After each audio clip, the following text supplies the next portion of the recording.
So, to bring us all up to speed, at this moment, Israel, the nation, has just now moved into Egypt. They're only going to be there for around 215 years. The 400 years goes back to the weaning of Ishmael. The 430 years goes back to the calling of Abraham. And so that, there's plenty of explanation of why the Bible gives, seemingly different times from the amount of time that Israel was in Egypt. But they've just gotten there. They're going to the land of Goshen. And by the way, not the land of Goshen, just 10 minutes south of here. This is over in Egypt. It's also the land of Ramses, as we're going to find here in a moment. And the four main events: creation, fall, flood, Babel.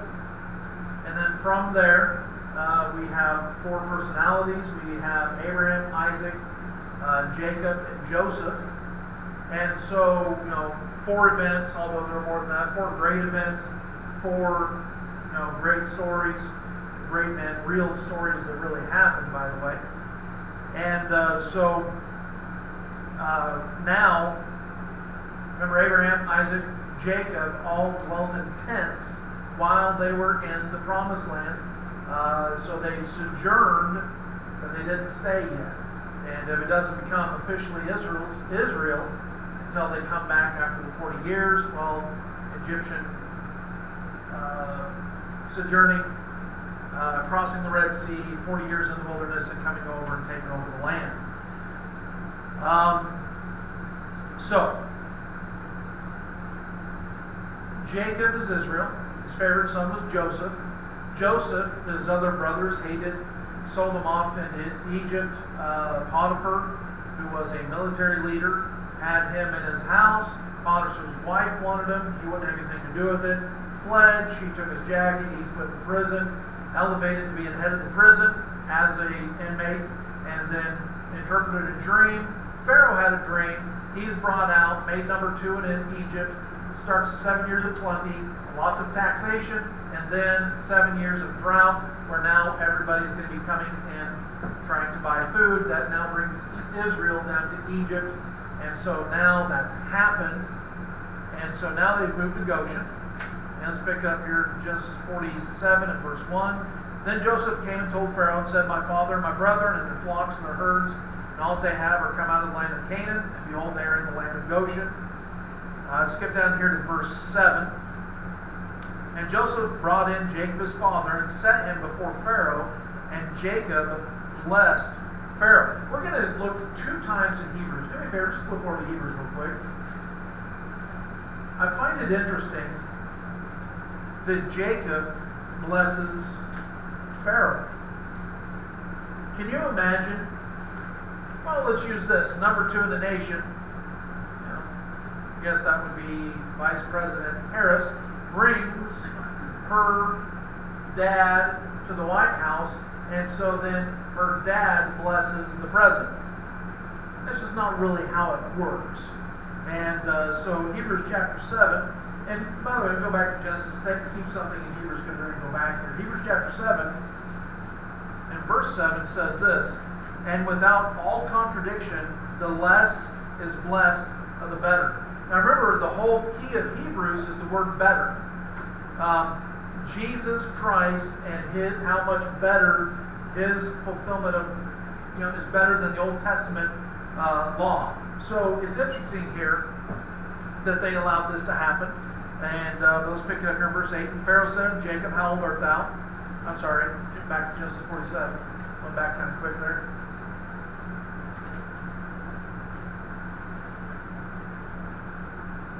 Ross, we are streaming, but did you have any updates on anything from the prayer sheet? Okay. All right, verse 8. Pharaoh said to Jacob, How old art thou? And Jacob said to Pharaoh, The days of the years of my pilgrimage are 130 years. And so he's gotten to be an old man, but remember, there's still only 5 generations removed from the flood, so hence they're being still a little older. Few and evil are the days of the years of my life been, and have not attained unto the days of the years of the life of my fathers, and the days of their pilgrimage. Jacob blessed Pharaoh and went out from before Pharaoh. And so then they go out. Now, we'll skip a couple verses here, and we're going to come down here. Joseph buys Egypt. And so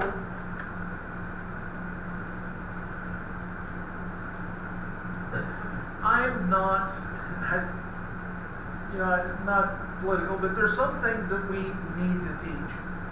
Pastor Matt made a great analogy during Sunday school and talked about how civics have somehow failed our children, and he gave a couple examples. And I thought, you know what, that's going to be a sermon pretty soon. And but however, we're going to talk about one of those right now and use Egypt to do it. See, there are some that criticize Joseph for what he's about to do, and but we also see what happens in Egypt when this whole thing happens. The Bible teaches and promotes capitalism and freedom. However, it does this in a language and time where neither were promoted nor embraced. It's like I mentioned Sunday morning. I mentioned that this church is like pastoring this church is like herding a bunch of cats. And that's not a complaint at all. I'm not going to try to control you. But see, here's the thing. When you get in your Bible and you read it, the Bible makes you a free thinker. They talk about how religion has been used to control people, and the Bible's been used to control the opiate of the masses. However, wherever we find that people are reading their Bibles, they are open and free thinkers, and then you find an oppressive regime. Try to sneak a Bible into North Korea. Yeah, you'll end up in jail. The most oppressive regimes in the history of this world have banned the Bible. And if it was so good at oppressing people, why didn't the Soviets hand out Bibles left and right? Here, take these so we can subvert you. They know that's not the truth. The truth is, you get in this, you read that, you're going to be the people who are now all of a sudden ungovernable. Does that sound like you right now? Ask me nicely on some things, right? American freedom is somewhat new and biblically based. And so our goal here is to get people in their Bibles. Let's turn, and I did put these in order. I could have brought you a mountain of scripture right now to prove the point. However, I'm not. Just wait for a little bit. Let's go to Proverbs 31. People talk about Jesus. He was socialist. He was all for everybody having everything common. No, he wasn't. See, what people do is they confuse.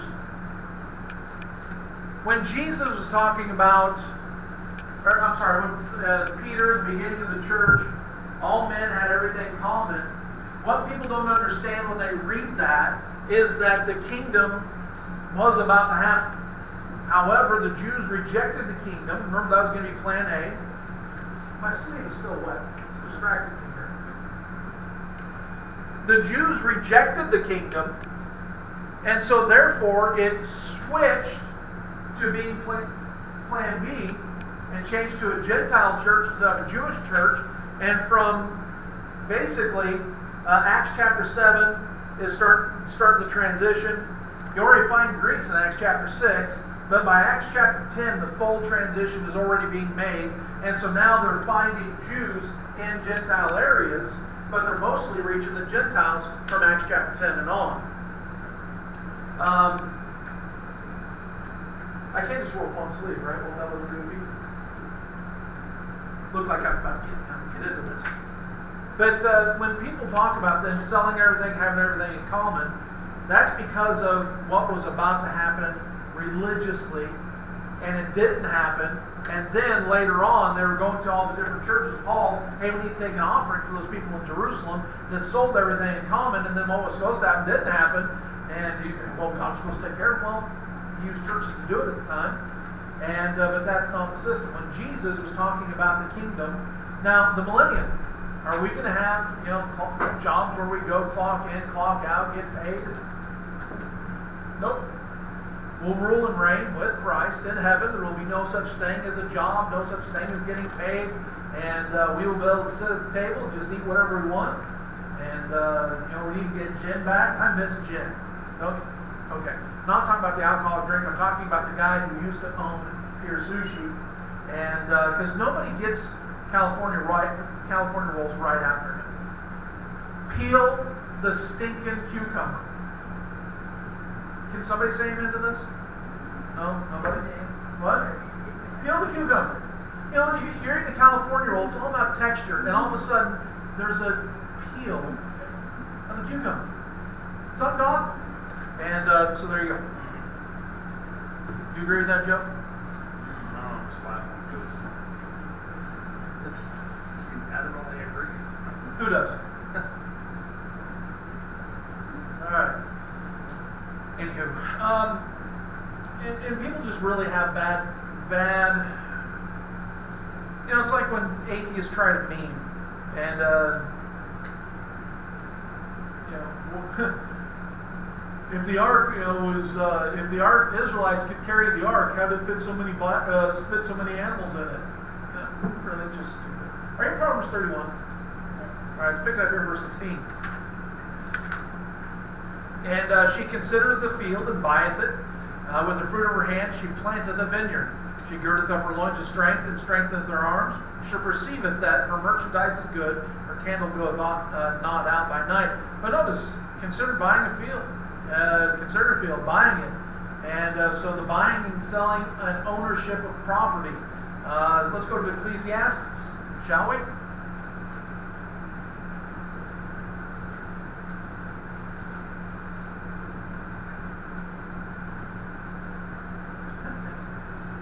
Your pastor is going the wrong way.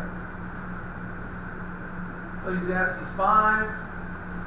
Let's look here. And by the way, I am skipping so much on this, we could bring piles. Ecclesiastes 5:18. Behold that which I have seen, it is good and comely for one to eat and to drink, and to enjoy the good of all his labor that he taketh under the sun all the days of his life, which God giveth him, it is his portion.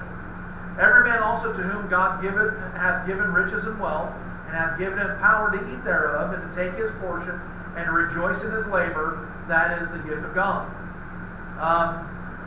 All right, let's skip overhead to some New Testament stuff. Let's go to 1 Thessalonians.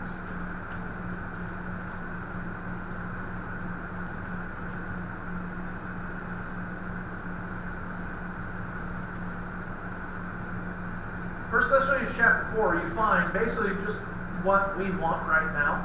1 Thessalonians 4:11.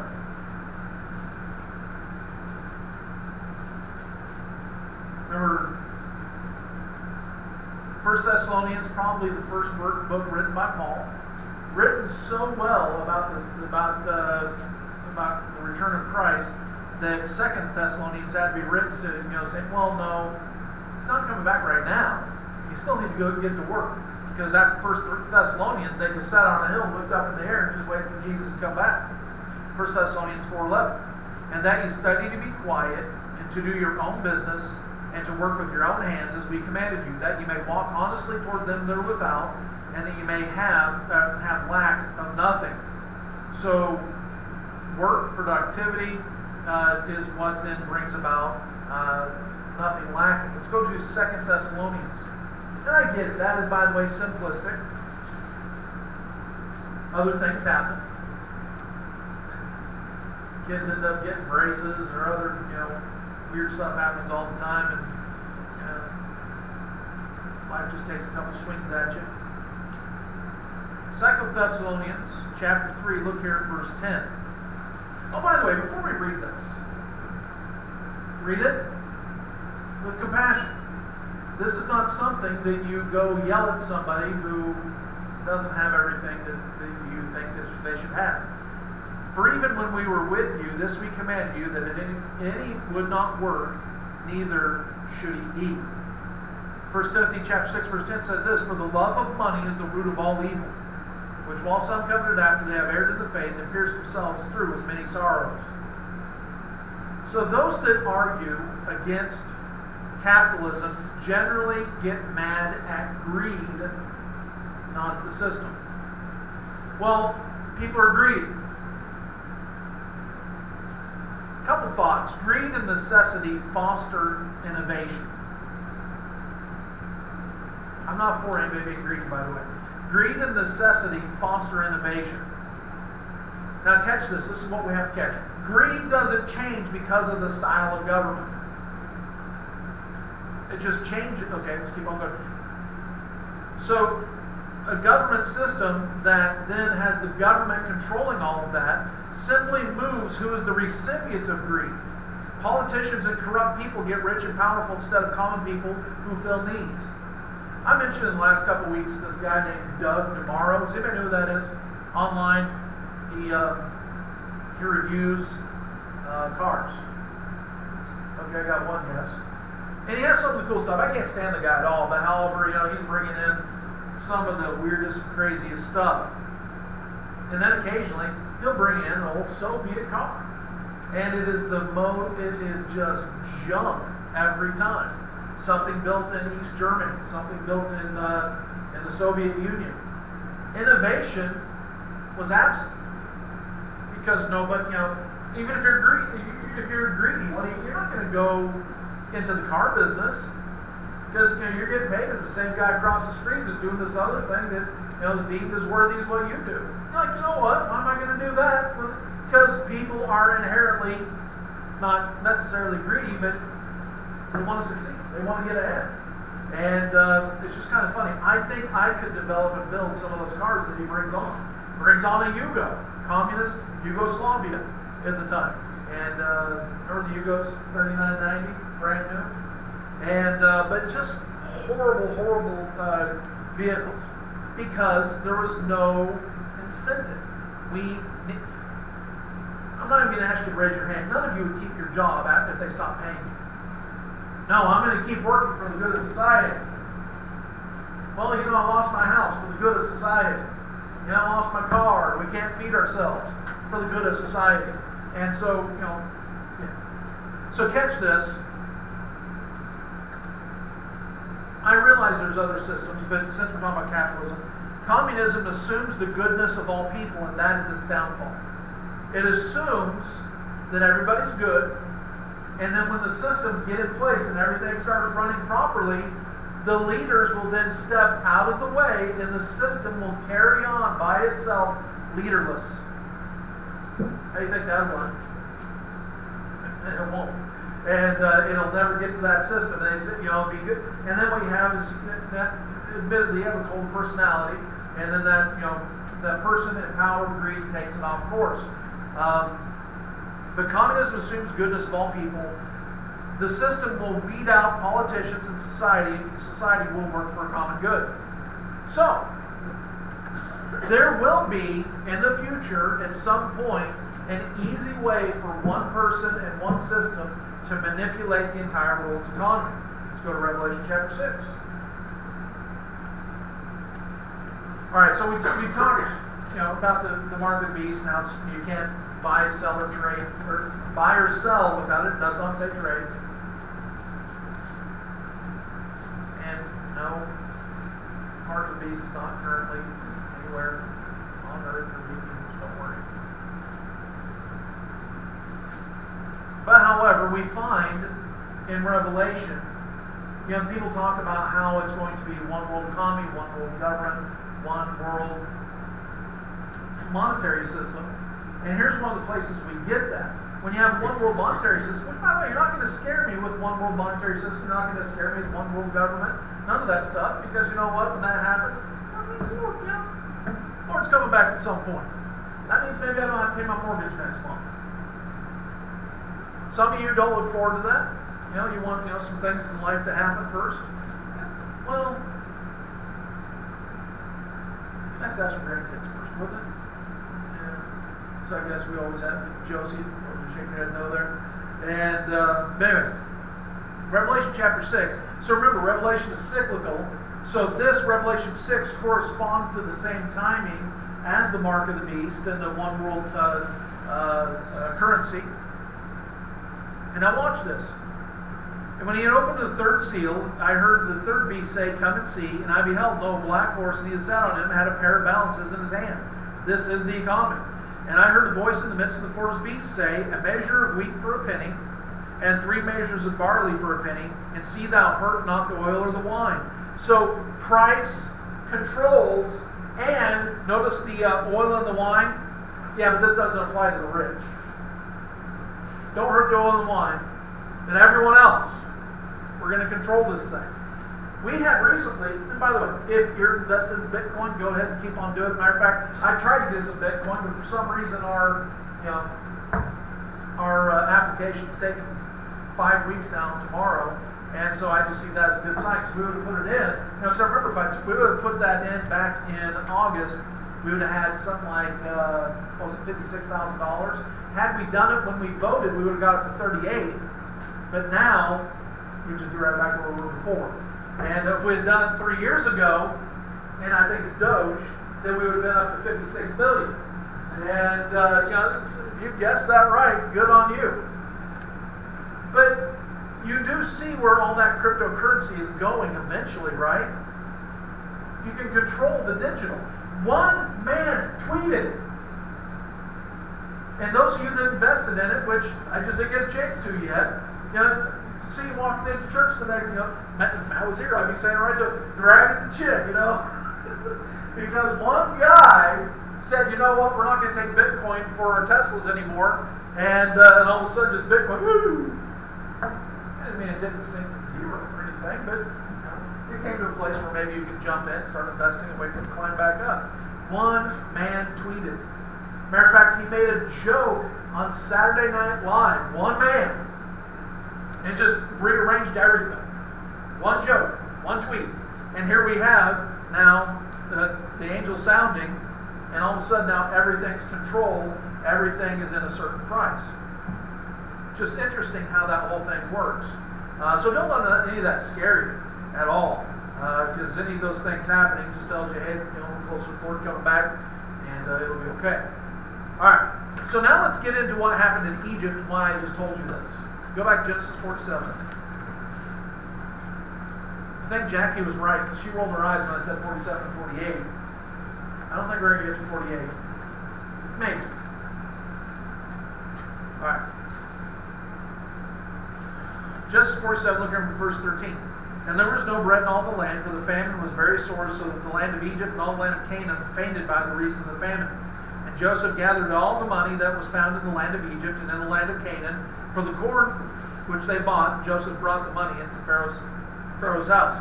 So when you see the next verses, remember, just because the Bible records it doesn't mean it's what we're supposed to do, right? How many wives did Jacob have? 4. And 2 minutes. And that doesn't mean we're supposed to go out and do the same, right? So now read here. And when the money failed in the land of Egypt and all the land of Canaan, all the Egyptians came to Joseph and said, "Give us bread, and why should we die in thy presence? For the money faileth." And Joseph said, "Give your cattle, and I'll give you for your cattle, and I'll give you for your cattle if money fail." And they brought their cattle unto Joseph. Joseph gave them bread in exchange for horses and for flocks and the cattle and the herds and for the asses, and he fed them with bread all the cattle for that year. And when that year was ended, they came unto him in the second year and said unto him, "We will not hide it from my Lord, how that our money is spent. My Lord also hath our herds of cattle. There is not aught left in the sight of my Lord, but our bodies and our lands. Wherefore shall we die before thine eyes, both we and our land? Buy us and our land for bread." See that? Buy us and our land for bread. "And we and our land will be servants unto Pharaoh, and give us seed, that we may live and not die, that the land be not desolate." And Joseph bought all the land of Egypt for Pharaoh, and the Egyptians sold every man his field, because the famine prevailed over them, so the land became Pharaoh's. Patrick Henry said what?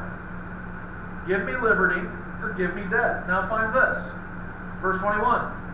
Now these people, they belong to Egypt, they belong to Pharaoh. Look at verse 21. "And as for the people, he removed them to cities from one end of the borders of Egypt, even to the other end thereof." Well, wouldn't it be nice to have no mortgage anymore? Wouldn't it be nice to have all your needs provided? Wouldn't it be nice for all that stuff? Oh, wait, what? You want me to go where? Well, yeah, we own your house, we own your land, we own you. You know what? We need more people down in Louisiana. So we're going to need you to grab your stuff. We're going to move you to Louisiana. We need more people down there. What are you going to say? I guess we're going to Louisiana now. But if they bought you, they own your land, they provide all security, they provide everything, you have no recourse but to go to Louisiana. And we think that, all this stuff, that happens, that, there's no, every time you become more indebted, you're more subservient to that, whatever it happens to be. So Pharaoh owns Egypt and its people. Look at verse 22. Only the land of the priests bought he not, for the priests had a portion assigned to them of Pharaoh, and he did eat their portion which Pharaoh gave them, wherefore they sold not their lands. And so we have government-provided churches. Maybe they're taking out certain loans from the government, things of that nature. Do you think that they're saying anything against Pharaoh right now? Then Joseph said to the people, behold, I have bought you this day, and that's a problem in your land for Pharaoh. Lo, here is seed for you, and ye shall sow the land. So there is security. And it shall come to pass and increase that ye shall give the fifth part unto Pharaoh. The fourth part shall be your own, for seed of the field and for your food, and for them of your households, and for food of your little ones. So there all of a sudden now you have taxation, 20%. Oh, hey, you get to keep 80. And so look at verse 25. They're grateful. And they said, thou hast saved our lives. Let us find grace in the sight of my Lord, and we will be Pharaoh's servants. All right. So they're Pharaoh's servants. They had security. They had food. They had everything they needed. But they were not free. Look at verse 26.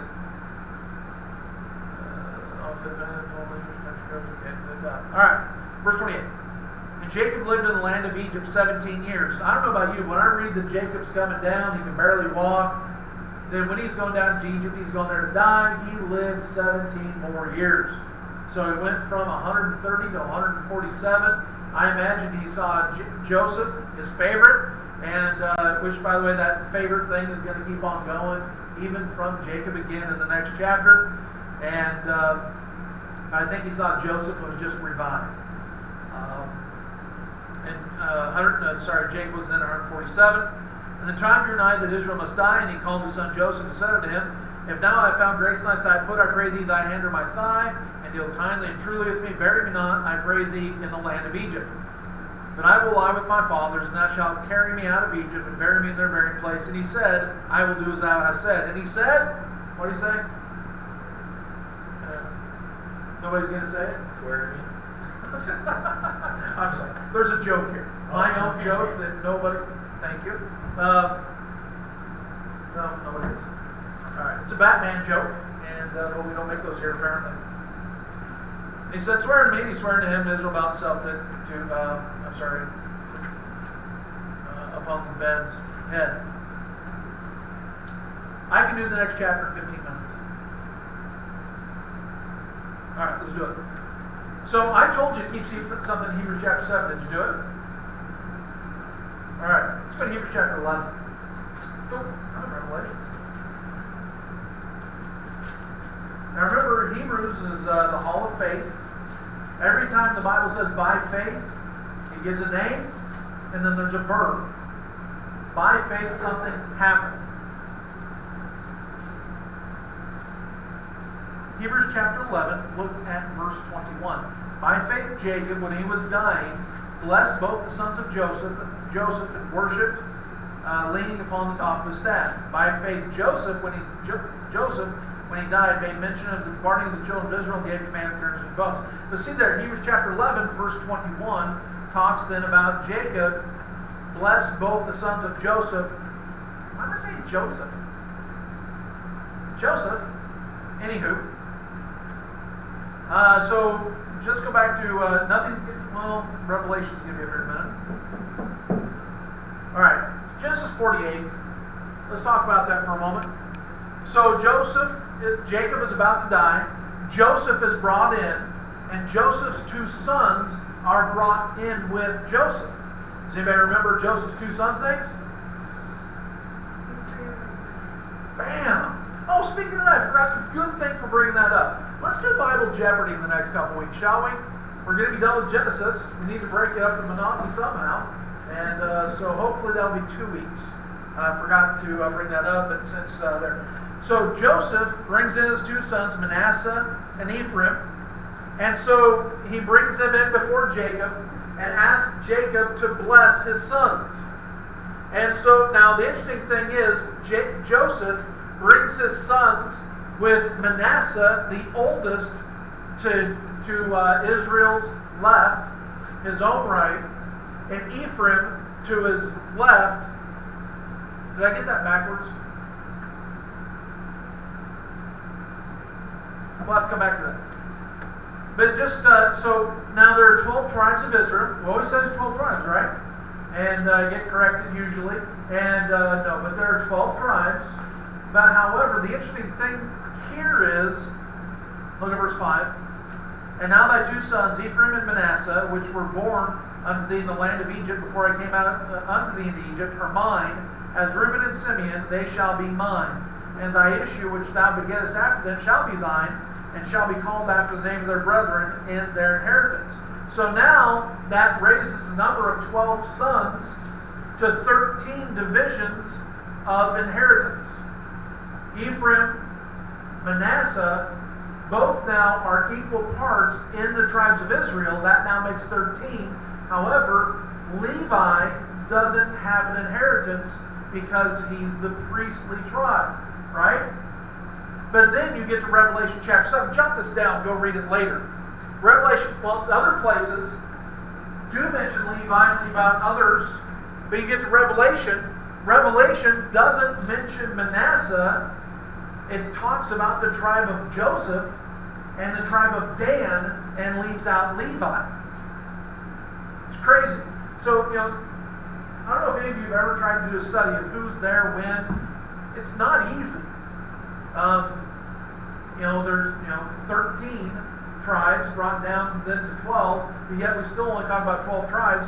In heaven, remember the 12 tribes will still be sitting on the thrones in heaven, so which tribe is left out there? And so it's a little difficult to keep track of that whole thing. Jesus, there is the tribe of Judah.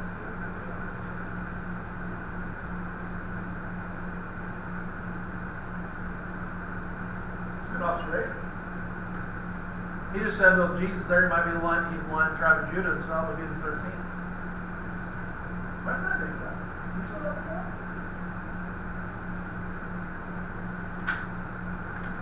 Alright. So I'll have to geek out about that for a minute. Because the Revelation is called the line of the tribe of Judah, right?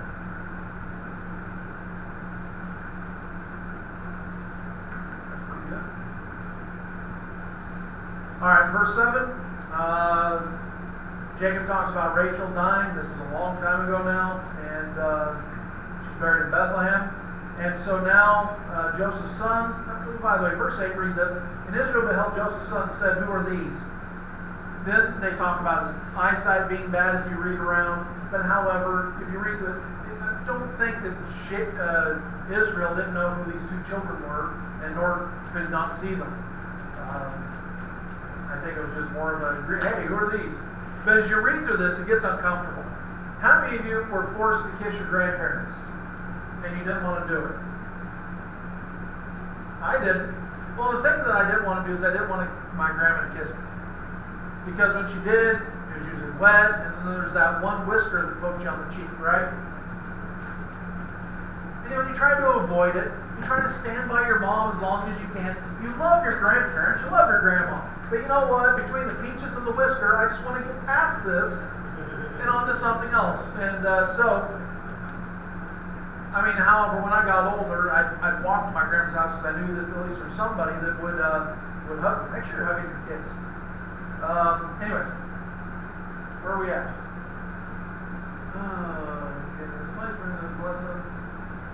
Now it does say verse 10, now Israel's eyes were dim with age, so that he could not see. But however, watch what he does. He brought them near to him, and he kissed them and embraced them. And Israel said to Joseph, I have not thought to see thy face, and lo, God hath showed me also thy seed. Took them both, left hand, right hand. Okay. Look verse 13. And Joseph took them both, Ephraim in his right hand and toward Israel's left hand, and Manasseh in his left hand toward Israel's right hand, and brought them near him. So when it says not seeing, I take that to be like me, not obviously a lot worse than me, but, turns out I shouldn't have been driving without these puppies. I was blind, okay, but I really wasn't. And so watch this in verse 14. And Israel stretched out his hand and laid it upon Ephraim's head, who was the younger, there we go, Ephraim's younger, and his left hand upon Manasseh's head, guiding his hands wittingly, for Manasseh was the firstborn. And he blessed Joseph and said, God, before whom my fathers Abraham and Isaac did not walk. Sorry, I can't read. The God which fed me all my life long until this day. The angel which redeemed me from all evil. Notice that angel there's capitalized, referring to Jesus Christ. Bless the lads and let my name and named on them, and the name of my fathers Abraham and Isaac, and let them grow into a multitude in the midst of the earth. And when Joseph saw that his father laid his right hand upon the head of Ephraim, it displeased him, and he held up his father's hand to remove from Ephraim's head until Manasseh's head. It's interesting. Here, Jacob was the youngest and was the favorite.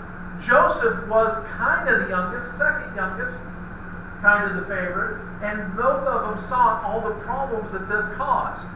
I was the youngest and the favorite. Anybody else the youngest and the favorite?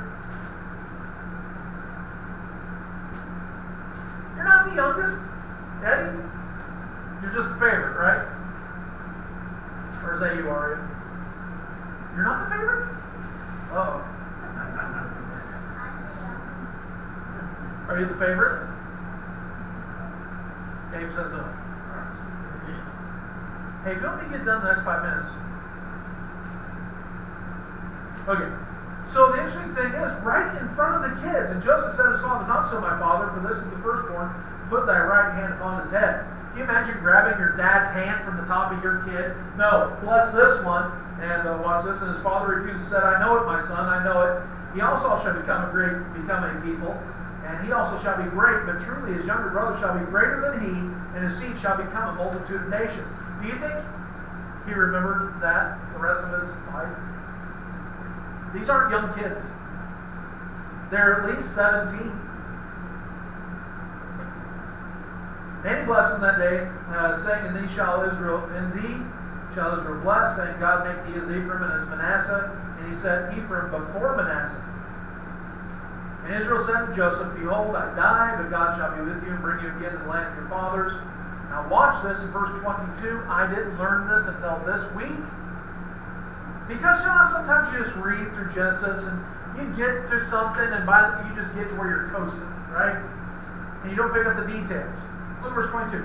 Moreover, I have given to thee one portion above thy brethren, which I took out of the hand of the Amorite with my sword and my bow.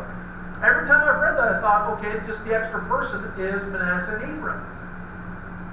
But it isn't. This question isn't answered. Matter of fact, anybody who read that question isn't answered until John chapter 4 and verse 5. We'll go there. That'll be where the Bible study ends.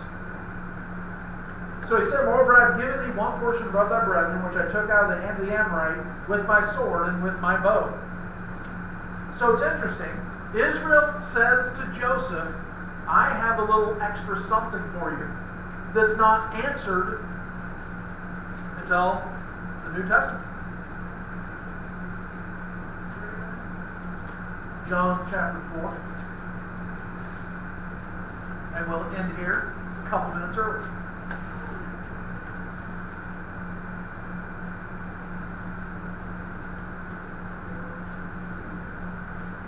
John chapter 4. Now look at verse 5. This is it's Sychar's well. Jesus witnessing to the woman. Remember, the man you have right now, you've had 5 husbands. The guy you're with right now isn't your husband. And she went and told everybody, brought them back. But here, look at verse 5. Then cometh he to the city of Samaria, which is called Sychar, near to the parcel of ground that Jacob gave to his son Joseph. How come I've never noticed that? Jacob and Joseph were never in the promised land at the same time, except for when he was younger and growing up. So that parcel it's talking about earlier, I think, is talking about that in John chapter 4, verse 5. I just think that's cool.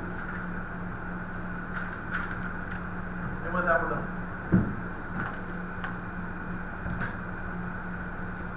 got it done, Jackie. Any questions? So that's 47, 48, 49. All right, so if we get both chapters done next week, let's plan on Bible Jeopardy the week after that. Is he making me out of town? Don't want to do that day. If it takes let's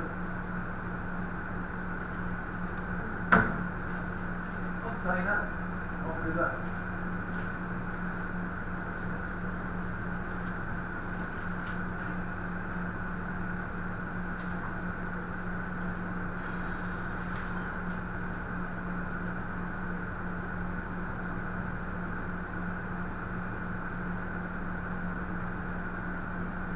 $49 is going to take more time. 50 will not. Okay, we'll get them both done. This coming up next Wednesday. 2 weeks from tonight, Bible Jeopardy. So be ready with your desserts. Remember to answer your questions in the form of a question. For YouTube, we have it up here. We actually have full-blown Jeopardy, and we're a competitive group. You want to be you and Becca and the team versus everyone else? What? Oh yeah, but Abe would be on your team, right?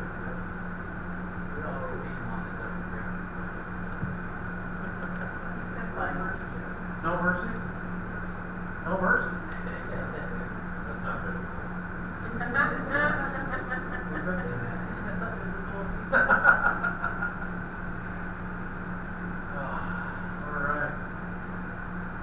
Alright, so let's plan on that next week, 49, 50, 2 weeks from tonight. Bible Jeopardy. I'll have a list of stuff that we need to do. Maybe it's that we, need paint for the work party. That'll be a week from this Saturday. What? Might have some more. Okay. Yeah, we'll have to look for paint codes, paint, all sorts of good stuff. We should upgrade the lights in this room. Should we? Or just leave them? So we gotta repeat the ceiling and it's ready. Unless they're bigger. Yeah, we would have to. Never mind, let's leave them. All right, let's go ahead and pray, be dismissed.